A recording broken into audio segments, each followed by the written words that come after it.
আমরা কিন্তু বিভিন্ন ধরনের পোশাক ব্যবহার করে থাকি আর এগুলো কিন্তু তৈরি হয় কোনো না কোনো সুতো দিয়ে। আজকের ভিডিও বাঙালিদের ঐতিহ্য, কারণ আজকে আমরা কথা বলবো সে বাঙালির বিখ্যাত সিল্ক শাড়ি বা রেশম শাড়ি কিভাবে ফ্যাক্টরিতে তৈরি করা হয় আর এই রেশম সুতো কোথায় পাওয়া যায়। আজকের ভিডিওতে রেশমের হারভেস্টিং থেকে শুরু করে ফ্যাক্টরির সমস্ত তথ্য স্টেপ বাই স্টেপ আপনাদেরকে দেওয়ার চেষ্টা করব। আমি গ্যারান্টি দিচ্ছি বাঙালি হয়েও আমরা এই বাংলার এত বড় শিল্প সম্বন্ধে আমরা কেউ ঠিকভাবে জানি না, কারণ এই সিল্ক বা রেশম শুধুমাত্র বাংলাতেই পাওয়া যায় আর এই কাপড় অনেক মূল্যবান, কারণ এই কাপড় সারা বিশ্বে ফেমাস এবং দামি একটা কাপড়। তো চলুন জানা যাক এর সম্পূর্ণ তথ্য। তার আগে অবশ্যই ভিডিওতে একটা লাইক দিয়ে ভিডিওটি বন্ধুদের সঙ্গে শেয়ার করে দেন। এই যে ছোট্ট লাভা আপনারা দেখতে পাচ্ছেন, এটা হচ্ছে বম্বে লোরি। নামটা হয়তো সায়েন্টিফিক লাগতে পারে, কিন্তু এটাকে আমরা রেশম পোকা নামে সবাই চিনি। এই পোকা রেশম তৈরি করাতে মেন ভূমিকা পালন করে থাকে। আজকের ভিডিওতে আমরা বাংলার এমন একটা ফার্ম সম্বন্ধে আপনাদেরকে জানাবো যারা শুধুমাত্র এই রেশমেরই চাষ করে থাকে। আজকের ভিডিওতে একদম প্রথম থেকে শুরু করে শেষ পর্যন্ত আপনাদেরকে ডিটেইলসে স্টেপ বাই স্টেপ জানানোর চেষ্টা করব, যাতে আপনারা খুব সহজেই বুঝতে পারেন। রেশম চাষ করার জন্য সর্বপ্রথমে এর ডিমের চাষ করা হয়, আর এই ডিম কোথায় পাওয়া যায় আর কিভাবে সংগ্রহ করা হয় সে বিষয়ে আমরা একটু পরে কথা বলছি। একবার যখন ডিম কালেক্ট করা হয়ে যায়, এখানে আপনারা যে ছোট ছোট রায়ের দানার মতো দেখতে পাচ্ছেন, এগুলোই হচ্ছে রেশম পোকার ডিম। এবার সময় এগুলো থেকে লার্ভা তৈরি করার। এই ডিম কিন্তু যে কোনো জায়গায় হ্যাচিং করা সম্ভব না, তার জন্য দরকার পড়ে অন্ধকার স্যাঁতসেঁতে জায়গা, আর যেখানকার তাপমাত্রা সব সময় নরমাল থাকে। তাছাড়া সেই জায়গায় যেন হালকা হালকা লাইটও আসে। ডিমের কোয়ালিটি এবং আলাদা আলাদা প্রজাতির উপর ডিপেন্ড করে এর হ্যাচিং এর সঠিক টাইম। আর এই রেশম চার কোয়ালিটির হয়ে থাকে। যদি সব সময় তাপমাত্রা সঠিক থাকে তাহলে 10 থেকে 14 দিন টাইম লাগে এর থেকে লার্ভা তৈরি হতে। তাছাড়া নরমালি 28 থেকে 25 দিন সময় লেগে যায়, আর এদের জীবনকাল শুধুমাত্র 50 থেকে 60 দিন হয়ে থাকে।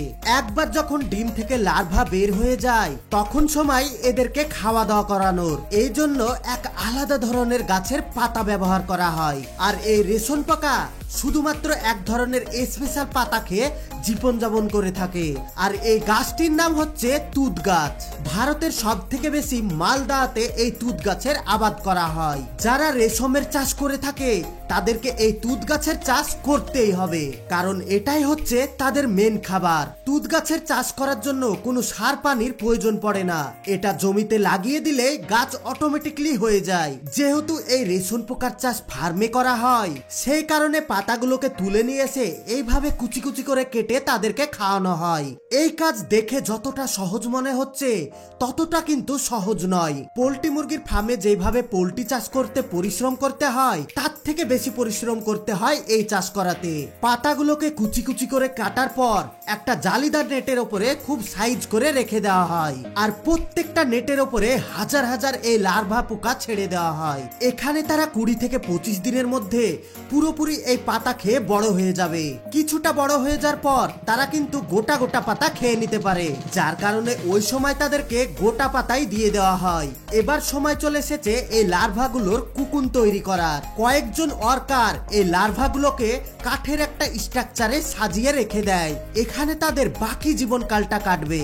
1 ঘন্টা এইভাবে থাকার পর বাঁশের একটা স্ট্রাকচারে এইভাবে সাজিয়ে তাদেরকে রেখে দেওয়া হয়। রেশম পোকার মুখ দিয়ে এক ধরনের লালা বের হয়, আর এই লার্ভা তাদের শরীরের পুরো চারিদিকে বিছিয়ে দেয়, যার কারণে তাদের গায়ের স্ট্রাকচারের ওপর একটা কুকুন তৈরি হয়ে যায়, আর এটাকে আমরা রেশম বলে থাকি। তাছাড়া এদের কুকুম তৈরি করা দেখতে অসাধারণ সুন্দর লাগে।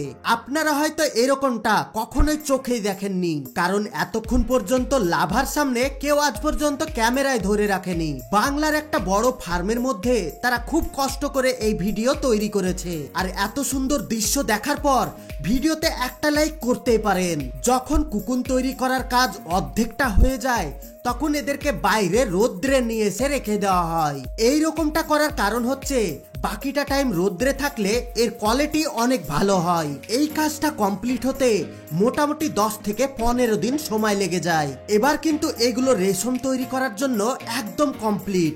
একবার যখন রেশম কমপ্লিট রেডি হয়ে যায় তখন এর ভিতর থেকে পোকাগুলো বাইরে বেরিয়ে আসে। এই যে আপনারা দেখতে পাচ্ছেন প্রজাপতির মতো দেখতে, এগুলো হচ্ছে রেশম পোকা। আপনাদেরকে জানিয়ে রাখি, এই রেশমের মধ্য থেকে কিন্তু সব পোকা বের হতে পারে না। এবার হয়তো আপনারা প্রশ্ন করতে পারেন সব পোকা কেন বের হতে পারে না। আসলে যতগুলো রেশম থাকে তার মধ্যে থেকে শুধুমাত্র ফিমেল পোকাগুলো বের হতে পারে এবং এর মধ্যে থেকে কিছু ওয়ার্কার মেল পোকাগুলোকে বের করে নেয় ডিম তৈরি করার জন্য। তারপর একটা জায়গায় মেল আর ফিমেল পোকাগুলোকে রেখে দেওয়া হয়, যার ফলে মেল এবং ফিমেল পোকার মধ্যে সঙ্গম ঘটে, যার ফলে তারা আবার ডিম দিতে পারে। আর ফার্মের মধ্যে এইভাবে রেশম পোকা থেকে বারবার ডিম তৈরি করা হয়। যখন ডিম দেওয়ার টাইম আসে তখন ফিমেল পোকাগুলোকে একটা কৌটোর মধ্যে রেখে দেওয়া হয়। যখন ডিম দেওয়া কমপ্লিট হয়ে যায় তখন কিন্তু ফিমেল পোকাগুলো মারা যায়। আর এই যে মেল পোকাগুলো ছিল এরা আবার দ্বিতীয়বার সঙ্গমের জন্য তৈরি থাকে। এবার হয়তো আপনারা নিশ্চয় বুঝতে পেরেছেন কিভাবে রেশমের চাষ করা হয়। এবার চলুন দেখে আসি ফ্যাক্টরিতে কিভাবে এই রেশম ব্যবহার করে সুতো তৈরি করা হয়। ফ্যাক্টরিতে এই কাজ করা অতটা সহজ নয় যতটা আপনারা মনে মনে ভাবছেন। সর্বপ্রথমে রেশম ফ্যাক্টরি থেকে সুতো তৈরি করা ফ্যাক্টরিতে এগুলোকে নিয়ে আসা হয়। তারপর এগুলোকে গরম জলে খুব ভালোভাবে সিদ্ধ করা হয়, যার ফলে ওপরের সিল্ক একদম নরম হয়ে যায় আর এর ফলে সুতো তৈরি করা অনেক সহজ হয়ে যায়। এখানে সমস্ত মেশিন অনবরত চলতে থাকে আর অটোমেটিকলি সুতো তৈরি হয়ে যায়। কয়েকজন মহিলা ওয়ার্কার এই রেশম থেকে সর্বপ্রথমে টোপ তুলে মেশিনে দিয়ে দেয় আর মেশিন নিজে থেকে সমস্ত সুতো কালেক্ট করে নেয়। এবার এই সুতোগুলোকে ভালোভাবে শুকানো হবে এবং মেশিনের মাধ্যমে খুব ভালোভাবে রিফাইন করা হবে। তারপর এই সুতোগুলোকে বড় বড় কাটিনে লোড করে কাপড় তৈরি করা ফ্যাক্টরিতে পাঠিয়ে দেওয়া হয়। এতক্ষণ পর্যন্ত আপনারা দেখলেন এখনকার আধুনিক টেকনোলজির মেশিন, যার ব্যবহারে খুব সহজে সুতো কালেক্ট করা হয়ে যাচ্ছে।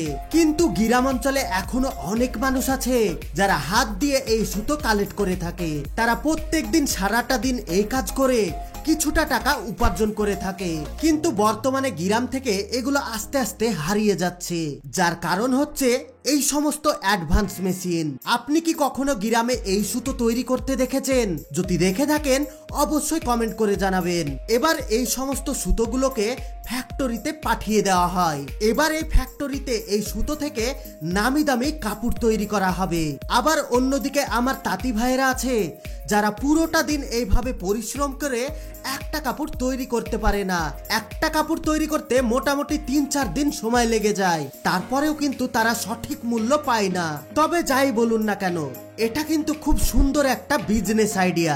শুধুমাত্র যারা বিজনেস করে তাদের জন্য, যারা তৈরি করে তাদের জন্য না। বর্তমানে এই কাপড় ইম্পোর্ট এক্সপোর্ট করে অনেক পয়সা উপার্জন করা যায়, কিন্তু যারা তৈরি করে তারা এখন পর্যন্ত ওই একই অবস্থায় রয়ে গিয়েছে। এবার চলুন দেখে আসি ফ্যাক্টরিতে এই সুতো দিয়ে কিভাবে কাপড় তৈরি করা হয়। ফ্যাক্টরিতে কিন্তু সর্বপ্রথমে এই সুতোগুলোকে ভালোভাবে রিফাইন করে নেওয়া হয়। এই রকমটা করার কারণ হচ্ছে কাপড়ের কোয়ালিটি অনেক ভালো হবে। এখনকার দিনে সমস্ত ফ্যাক্টরিতে কিন্তু অটোমেটিকলি মেশিনের দ্বারাতেই কাজ করা হয়, যার কারণে এই সমস্ত ফ্যাক্টরিগুলোতে মানুষের কাজ খুবই কম। এখানে সর্বপ্রথমে এই মেশিনের মধ্যে সুতোগুলোকে দিয়ে দেওয়া হয় আর মেশিন নিজে থেকেই সুতোগুলোকে খুব ভালোভাবে সাজিয়ে নেয়। তারপর মেশিন নিজে থেকে খুব সহজে কাপড় তৈরি করে দেয়। এখানে যে কাপড়গুলো তৈরি হলো এগুলো কিন্তু খাঁটি সিল্কের কাপড়। এই কাপড়ের বাজার মূল্য কিন্তু অনেক বেশি।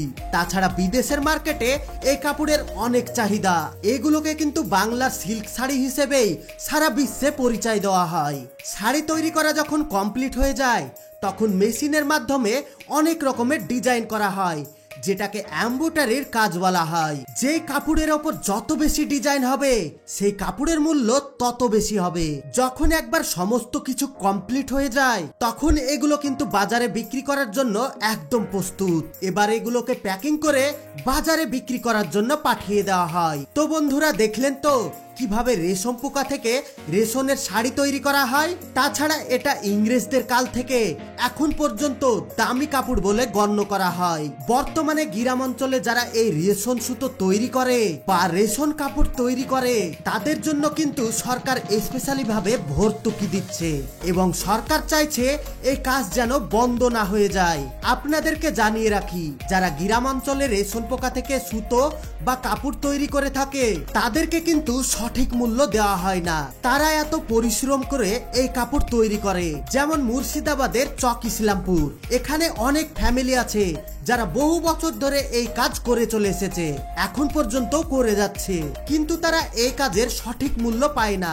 আপনাদেরকে হয়তো বললে বিশ্বাস করবেন না, তারা সঠিকভাবে দুমুঠো খেতে পায় না, কারণ তারা প্রতিদিন খুব অল্প সীমিত আয় করে থাকে, যা দিয়েই তাদেরকে সংসার চালাতে হয়। কিন্তু তাদের কাছ থেকে যারা কাপড় কিনে নিয়ে যে এক জায়গা থেকে আরেক জায়গায় ইম্পোর্ট এক্সপোর্টের ব্যবসা করছে তারা কিন্তু লাল হয়ে গেছে। তাদের ইনকাম দেখলে আপনিও অবাক হয়ে যাবেন। সরকার কিন্তু তাদেরকে যেটুকু ভর্তুকি দেয় তাতে কিন্তু তাদের সংসার চলে না। এই জন্য কিন্তু সরকারকে অন্য কিছু ভাবা উচিত। আপনার কি মনে হয় অবশ্যই কমেন্ট করে আমাকে জানাবেন। আর বন্ধুরা, সব লাস্টে জরুরি কথা, আমরা যেন এর থেকে আরো সুন্দর সুন্দর ভিডিও বানাতে পারি, এই জন্য ভিডিওতে লাইক দিয়ে ভিডিওটি বন্ধুদের সঙ্গে শেয়ার করে দেন। আর আপনি যদি আমাদের চ্যানেলে নতুন হয়ে থাকেন তাহলে চ্যানেলটি অবশ্যই ফলো করে রাখুন, যেন পরবর্তী ভিডিও আপলোড করার সঙ্গে সঙ্গে আপনি সবার আগে দেখতে পারেন। এতক্ষণ পর্যন্ত সঙ্গে থাকার জন্য আপনাদের সবাইকে অসংখ্য ধন্যবাদ।